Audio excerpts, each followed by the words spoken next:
Assalamualaikum warahmatullahi wabarakatuh. Alhamdulillah. Allahumma salli wa sallim ala Sayyidina Muhammadin wa ala alihi wa sahbihi ajma'in. Alhamdulillah, sesudah kita memuji Allah dan berselawat kepada Rasulullah Sallallahu Alaihi Wasallam, pada kesempatan ini kita dapat belajar lagi atau saya bisa membaca lagi tentang lanjutan kisah tentang orang bersedekah. Sebagaimana di pertemuan terdahulu kita membahas tentang seseorang yang bersedekah yang dia terhindar daripada malapetaka dan terhindar daripada musibah, yang mana dia bersedekah dengan harta-harta yang halal. Namun pada kesempatan ini kita akan membacakan tentang siksa atau azab, ancaman orang-orang yang orang tersebut bersedekah dengan harta yang haram. Ya, langsung kita lanjut dengan membacanya. A'udzubillahi minasyaitonirrajim. Bismillahirrahmanirrahim. Wa amma idza kanas min haramin, dan adapun apabila ada ianya sedekah min haramin, itu sabit daripada harta yang haram, fala yuntiju illa azaban, maka tidak menghasil ianya sedekah dengan harta yang haram illa azaban, kecuali akan azab. Ya. Di sini dapat kita pahami bahwa orang-orang yang bersedekah dengan harta yang haram, maka Allah Subhanahu wa taala tidak membalas dirinya dengan kebaikan, tapi Allah Subhanahu wa taala membalas orang tersebut dengan azab atau siksa.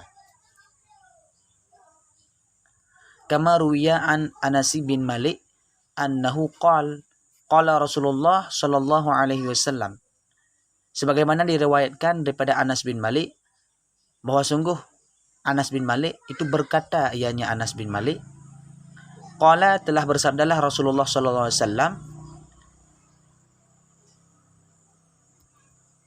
inna fi jahannama baitan yusamma baitul huzni a'addahu Allahu liman tasaddaqa min malin haramin. Sungguh dalam neraka jahanam, baitan itu satu rumah yang dinamakan akan rumah huzni, artinya yang dinamakan akan rumah kegundahan atau rumah duka cita. A'addahu, yang tersedia akannya rumah oleh Allah Ta'ala bagi siman-siman yang bersedekah ia nyaman mimmalin haramin, daripada harta yang haram. Jadi sebagaimana yang diriwayatkan daripada Anas bin Malik bahwa beliau mengatakan Rasulullah pernah bersabda, yang mana Rasulullah Shallallahu Alaihi Wasallam beliau bersabda, sesungguhnya di neraka jahanam itu ada satu rumah, yang nama rumah tersebut ialah rumah Baitul Huzni, yang artinya rumah duka cita. Bila orang masuk ke rumah tersebut pasti dia sedih. Bila orang masuk ke rumah tersebut dia pasti gelisah dan gundah. A'addallahu, sehingga Allah Subhanahu wa taala menyediakan rumah tersebut untuk orang-orang yang bersedekah dengan sedekah yang haram, yang bersedekah ia dengan harta yang haram. Jadi dapat kita simpulkan, orang yang bersedekah dengan harta yang haram, maka Allah Subhanahu wa taala akan memberi kepada orang tersebut satu rumah nantinya di neraka jahanam, yang mana rumah tersebut namanya Baitul Huzn, yaitu rumah duka cita. Wa anil Hasanil Basri radhiyallahu anhu anin Nabi sallallahu alaihi wasallam annahu qala, dan daripada Hasan Al-Basri radhiyallahu anhu daripada Nabi sallallahu alaihi wasallam, annahu, bahwa sungguhnya Hasan Al-Basri, bahwa sungguhnya Nabi itu berkata, ya Nabi. Jadi ada lagi riwayat daripada Hasan Al-Basri, sehingga Hasan Al-Basri pernah mendengar Rasulullah sallallahu alaihi wasallam qala, Rasulullah bersabda, Ma min abadin wala ammatin tasaddaqa bilukmatin min haramin ala miskinin illa at'amahumallahu yaumal qiyamati min ghislin. Ma min abadin, tidak daripada seorang hamba, wala ammatin, dan tidak daripada seorang ammah yang bersedekah oleh keduanya bilukmatin dengan satu suapan min haramin daripada harta yang haram ala miskinin kepada orang miskin, kepada mereka orang miskin, illa kecuali memberi makan akan keduanya ammah dan hamba oleh Allah Ta'ala pada hari kiamat minal ghislin, daripada ghislin, daripada makan ghislin. Jadi Nabi SAW, apa beliau bersabda bahwa hamba-hamba atau ammah, yang ammah tersebut dan hamba tersebut bersedekah dengan harta yang haram walau satu suap untuk orang-orang miskin, maka Allah Subhanahu wa taala akan memberikan kepada ammah dan hamba tersebut yang bersedekah dengan harta yang haram, yaitu makanan daripada makanan ghislin. Nantinya di hari kiamat Allah akan memberikan kepada orang tersebut yaitu makanan ghislin. Qila, dikatakan orang, ya Rasulullah, wa ma ta'amul ghislin? Orang bertanya, qila, dikatakan orang, wahai Rasulullah, ya Rasulullah, wahai Rasulullah, wa ma ta'amul miskin? Dan belumlah apakah itu makanan ghislin? Ya Rasulullah, bagaimanakah makanan ghislin yang engkau sebutkan?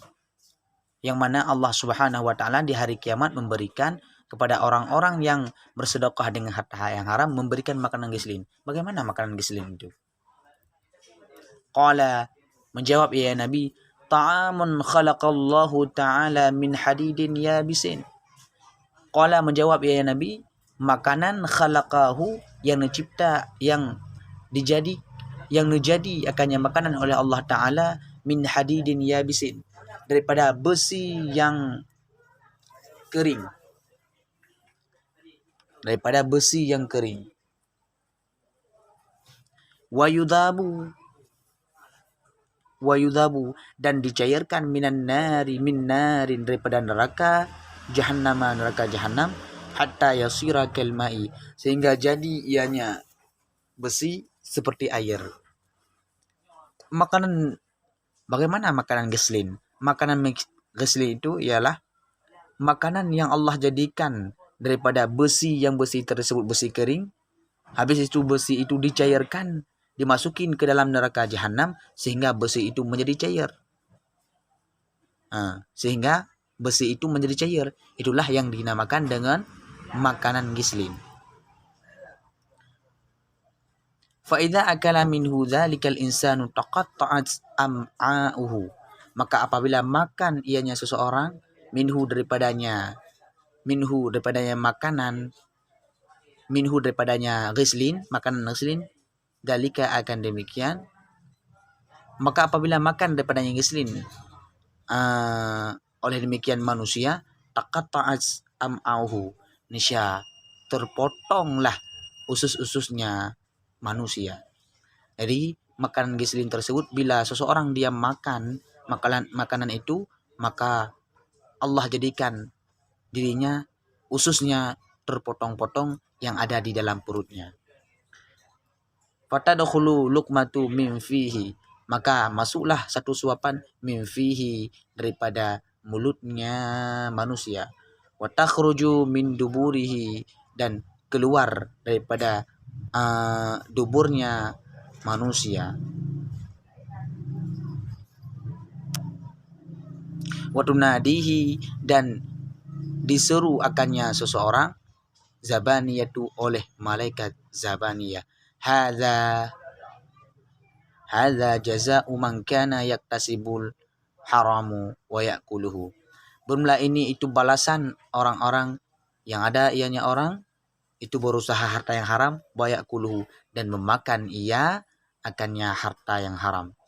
Jadi makanan ghislin tersebut dimasukkan kepada mulut orang-orang yang bersedekah dengan harta yang haram, dan di saat dia makan makanan ghislin tersebut, langsung keluar daripada duburnya atau uh,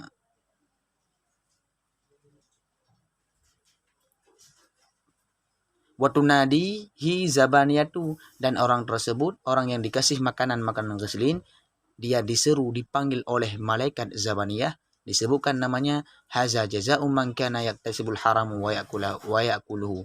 Ini orang-orang yang makan harta-harta yang bersedekah dengan harta-harta yang haram, Allah memberikan kepada dirinya, dan inilah balasan orang-orang yang orang tersebut di dunia dia berusaha mendapati harta yang haram dan dia makan dengan harta yang haram. Na'udzubillah summa na'udzubillah. Wa yatasaddaqu minhu, dan bersedekah ia yaman minhu daripadanya harta haram. Zalika akan demikian. Bima kuntum, dengan barang-barang yang ada dalam mereka itu, tabaguna, yang mengingin oleh mereka itu, fil ardi, dalam bumi, bighairil haqqi, dengan kedadah. Dan orang tersebut bersedekah dengan harta yang haram, kemudian dia suka kepada barang-barang yang barang tersebut bukan miliknya, sehingga karena dia sangat menginginkan barang tersebut, dia mengambil dengan cara mencuri dan dengan cara merampas, sehingga menghasilkan harta-harta yang haram. Wa bima kuntum tafsukun, dan dengan barang-barang yang adalah mereka itu berbuat fasik.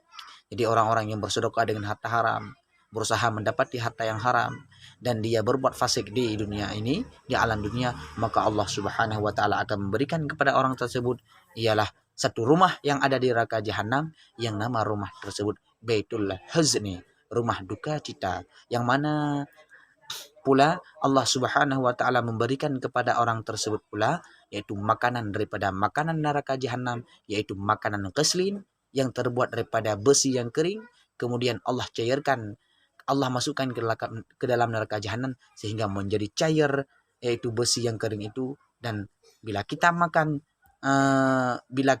atau kita minum makanan ghislin tersebut, hingga usus-usus yang ada dalam perut kita itu terpotong-potong, hancur lebur.